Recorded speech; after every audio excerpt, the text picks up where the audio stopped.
You're listening to the New Hope Church podcast. To learn more about what we're doing on the south side of Indianapolis, you can check us out online at becomehope.com. If you like what you're hearing here, be sure you check out one of our companion podcasts. We have a daily devotional podcast called Let's Find Out Together, as well as an apologetics podcast called Salty Saints. Let's listen in. Today's talk comes from Zach Killey. My name is Zach. I'm one of the pastors here at New Hope. And we're going to be continuing through our story about Joesph. I know I like to get us caught up to speed each week, but there might be some people that don't know the story. There might be some people here that haven't been the previous week. So let's just get a quick recap. The story starts, Joesph is a young man. He's cocky. He's dad's favorite son, and he's not so nice to his brothers. They get sick of that, so they do what every good brother would do. They fake his death and sell him into slavery, right? It's not a good time for Joesph. It's not good. But he ends up getting sold to a man named Potiphar. He's a wealthy Egyptian man. And Potiphar quickly realizes that God's hand is clearly on Joesph because Joesph prospers in everything that he does. And Potiphar makes Joesph the second in command of his own household. And what then happens is Potiphar's wife wants to put the moves on Joesph. She thinks he's attractive. She tries to sleep with him. He refuses her advances. He actually runs from her. But she tells her husband that Joesph tried to rape her. And so Joesph is put in prison for crimes he never committed. Okay? Joesph being in prison now, the prison warden sees Joesph and goes, hey, this guy has clearly got the hand of God on him and he prospers in everything he commits himself to. So he is made second in command of the prison. Well, he meets two people in prison. He meets the cupbearer for the Pharaoh, and he meets the Pharaoh's royal baker, right? And they have these weird dreams. And Joesph overhears these dreams, and he tells them what those dreams mean. And he says to the cupbearer that he will be restored to his former position as cupbearer, and to the baker, you're going to die, which is not great for the baker. But both things do come true. The cupbearer sees this, and Joesph just asks, just remember me. Remember me when you're put back in the kingdom. And so the cupbearer goes back. It's 2 years later, and he has never mentioned Joesph once. That's where we're at. He forgot all about him. Joesph is sitting in prison, probably twiddling his thumbs, thinking he's never going to see the light of day. And that's where our story picks up today. Here's your heads up. This is a really long chapter, and we don't have time to read it. So I'm going to give you the Zach paraphrased edition, and it's going to be fun. But I'm going to ask that you please read it for yourselves. Read the chapter. It's a really great chapter. Read the whole book of Genesis is awesome, but read the whole story of Joesph sometime, front to back. Great story. But I want you to see that I'm not just, taking whatever liberties I want here. I'm going to try and ring true, but to do it in a simplified form. So here we go. Pharaoh. It's 2 years later, as I said. Pharaoh's laying in bed one night. He has a dream. And all of a sudden, he has this, actually not this. Yeah, no, that's for later. We will get there. But Pharaoh, he's laying in bed and he has this dream. And there are 7 plump, juicy, delicious looking cows hanging out down by the river grazing. And all of a sudden, out of the river come 7 dying, sickly, gaunt cows. And they eat the 7 healthy ones. And Pharaoh wakes up from this and he's freaked out. He doesn't know what that means. And all of a sudden, he kind of gets dozed off and falls back to sleep, and he has a second dream. And that second dream, there are 7 healthy, juicy, good-looking stalks of grain. But then 7 unhealthy, dying, sickly stalks of grain choke out the other grain and take over. And Pharaoh wakes up again, and he is just terrified. He doesn't know what to make of any of this, but he knows it means something. And so Pharaoh does what we do, and he consults ye olden Google. And he goes and gets a hold of all of the wisest people around. He gets a hold of what would essentially be psychics, astrologers, these magicians, right? And he cannot get an answer that suffices. He's not happy with any of the answers he gets.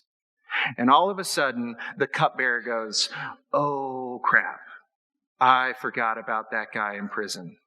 And he goes to Pharaoh and he goes, look, I should have done this a long time ago, but I forgot. Back when you sent me and the baker to prison because you were mad with us, we had weird dreams there. And there was a Jewish guy there. He was a young Jewish guy, and he could interpret our dreams. He told me that I would be restored to the cupbearer position, and he told the baker that he would die. And it happened. And I was supposed to tell you about this, but I forgot. And Pharaoh says, I need to talk to him. Go get him. Bring him here. So they send for Joesph. They get him a nice haircut, get him a nice shave, get him some clothes, because he's been in jail for a long time, and I cannot imagine Egyptian jail is a place you want to be. So they get him looking good. They get him in front of Pharaoh. Pharaoh says, you're the guy. You're the guy that can interpret dreams. And Joesph says something very important here. He says, no, that is beyond my ability. I can't do that. But God can. God can tell you what you need to know. And Pharaoh's like, okay, well, here's my dream.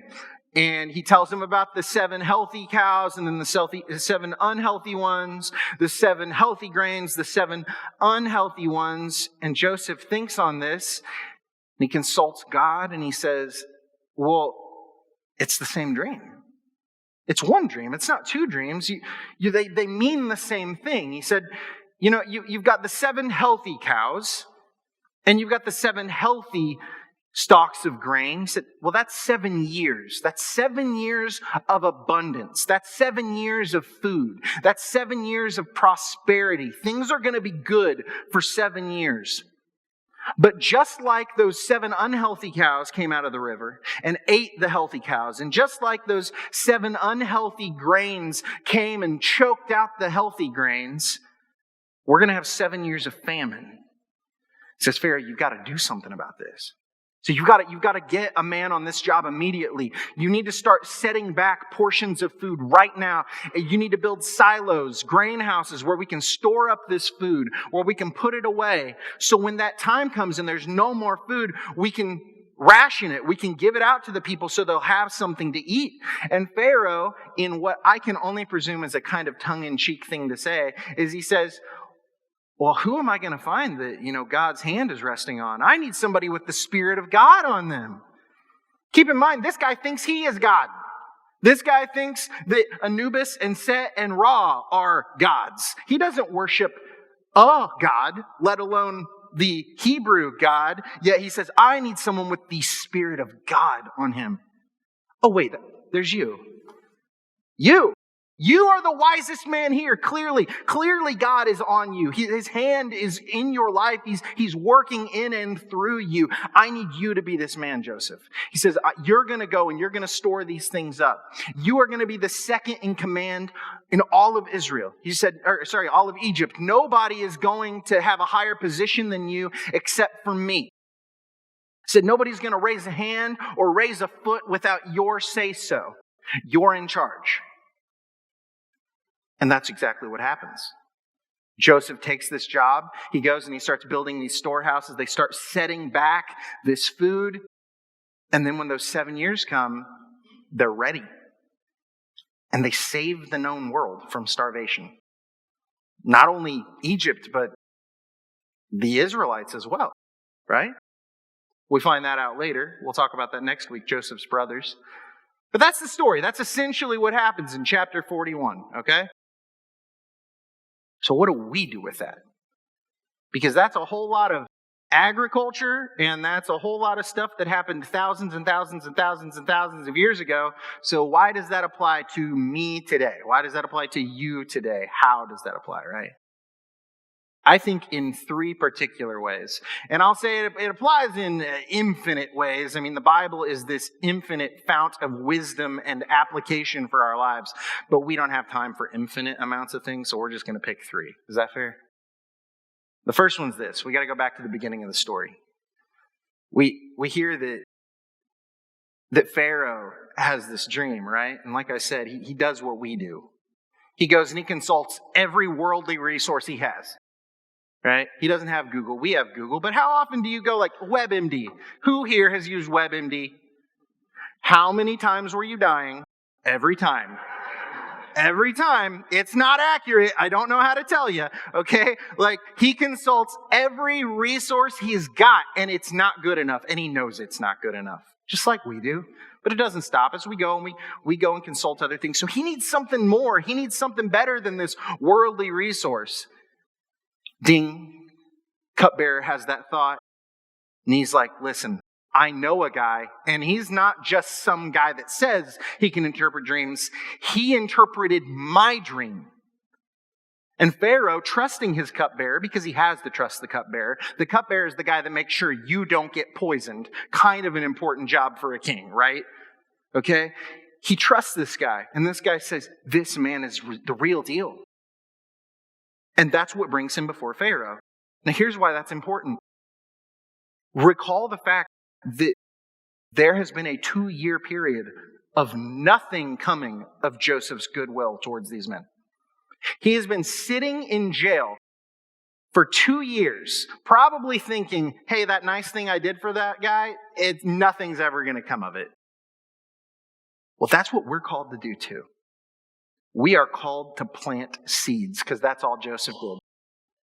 We are to go out and we are to do goodwill towards men. We're all men. We're to go do good things towards all people, right? That's what we're called to do, to go spread the gospel, to go tell people what Jesus has done in our lives, and to go tell people what Jesus can do for other people, even when we get nothing out of it, even when it seems like no good is going to come from this. We still do what is good and what is right, just like Joseph did for those men in that prison, even though he got nothing out of it, because you don't know how God's going to use it years down the road, maybe just a day or two down the road. You don't know. We aren't called to know that. We're just called to do. Plant seeds. Do those good things, no matter what. That's the first point. What next? Well, that gets Joseph his audience before Pharaoh. And Pharaoh looks at Joseph and immediately says, you're the guy, you're the interpreter, you're him. And what does Joseph say? No, I'm just some guy. I can't interpret your dreams. I don't know how to do that. Not of myself. Sure, I could do it, but I know it's not me. That's God. That's all God. Here's why that's important for me and you. Because we all have talents. Every single one of us are good at something. Some of you like math. Gross. Some of you like English. Some of you are really good at working on cars, right? Some of you, maybe are good at doing taxes or understanding how credit works or cooking, or maybe you like cleaning, or maybe you're really good at making movies or music, or I don't know. I cut hair. I like playing music. Those are things I'm good at. But the thing is, we need to understand that whatever it is God has gifted us with, it's not yours. It's not of you. It's His. He's the one that gave you the breath in your lungs. He's the one that gave you the ability to think and be creative. And He gave you the hands to do the tasks that you do. He has provided all of it for you. And Joseph recognizes that. Joseph stays humble. And that's what we're called to do. We're called to take the gifts we've been given and to use them for God's purposes, because they're His in the first place, right? And I love the other thing about staying humble. Notice that every time Joseph gets thrown into a new position, what does everybody try to do? They try to put him in charge. That could go to a person's head, right? But what does Joseph do? He always puts God in charge.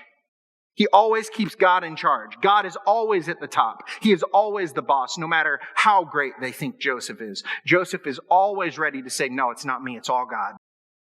We got to have that too. We got to be able to do that too. That's the second thing. Stay humble. Plant seeds, stay humble. So, what's the third one? Well, the third one's kind of weird because it's not about Joesph at all. The third one is kind of wild because it's about Pharaoh. Okay?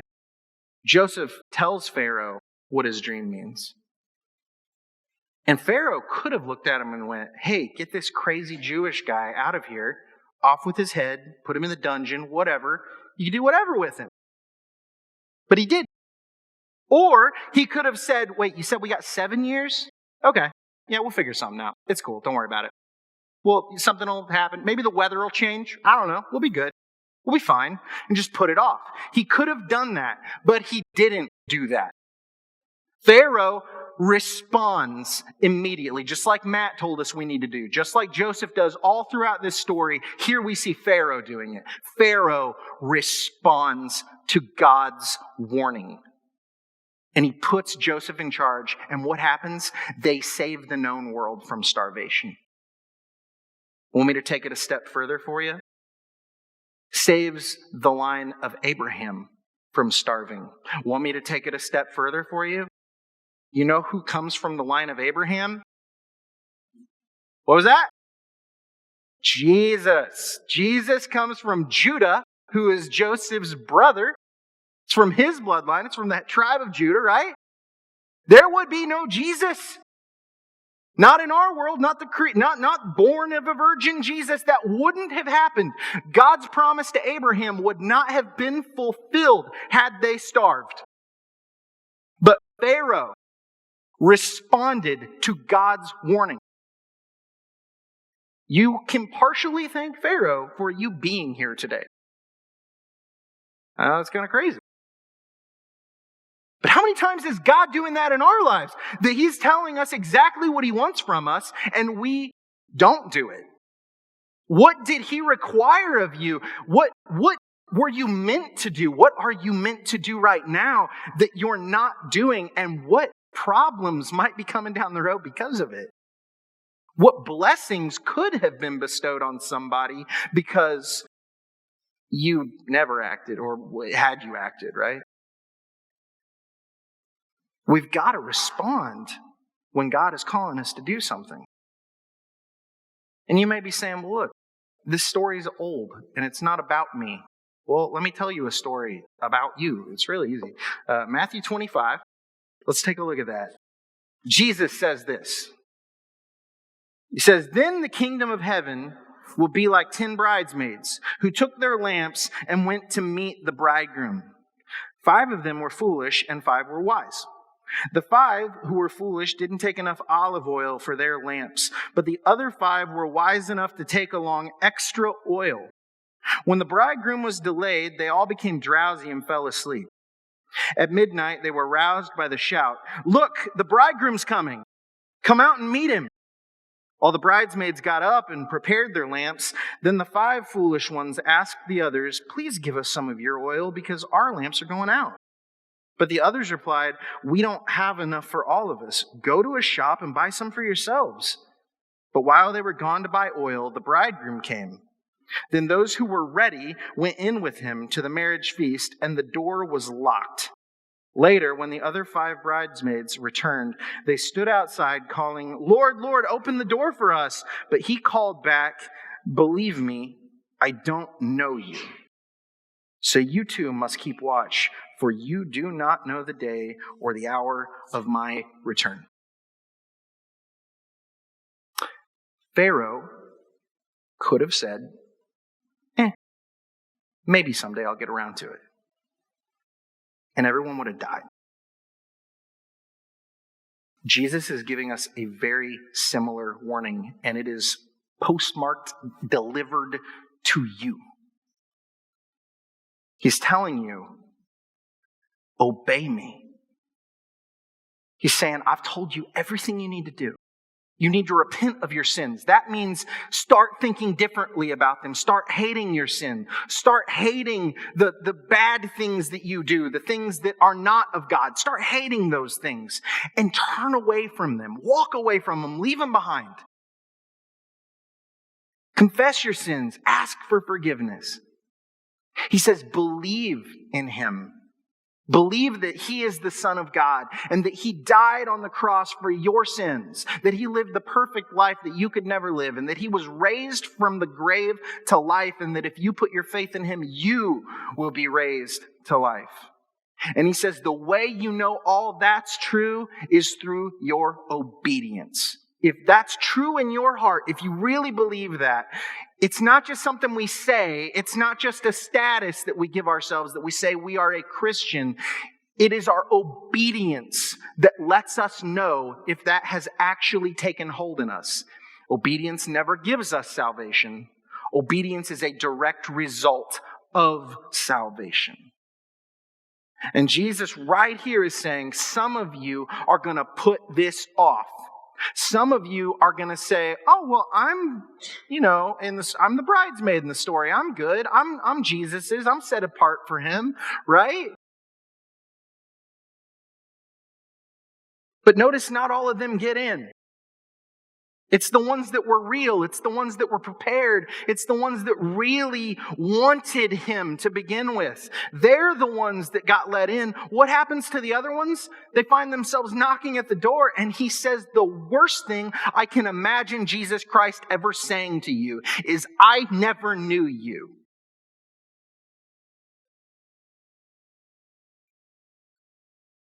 Jesus says, why do you say you love me when you don't obey what I've told you? And you don't obey my commandments. There's people in this room and in churches all across America today that think they are square with God. And when they look at their lives, there's no reason to believe that other than the fact that they said a magical prayer one time. Stop putting that off. Stop putting it off. Stop thinking that everything's just going to be fine and you can do whatever you want. We got to take action. Pharaoh, a pagan man who thought that he was God himself, that worshiped foreign gods, heard the call of God and knew it was the real deal. We're Christians sitting in a Christian church. Let's hear the call of God and know that it is the real deal. Let's respond. That's the third thing. Respond. Keep planting those seeds. Stay humble and respond. That's how we live, love, and go like Jesus. That's how we change the world. That's how we tell people about the hope that is in Jesus Christ and Jesus Christ alone. And I want to be very, very clear, because I know that this can come across not so great, and you might be able to twist what I'm saying here. This is not legalism. You are not saved by your works. You will never be saved by your works. But an obedient heart, obedience is the sign that you were ever saved in the first place. That is what I'm saying. Thanks for tuning in to the New Hope Church podcast. If you would do us a favor and like or subscribe on your favorite platform, we would really appreciate it. Also, if you happen to have any questions, feel free to reach out to us at questions@becomehope.com. Have a great week and know that we are praying for you as you seek to be Jesus in every corner of your world.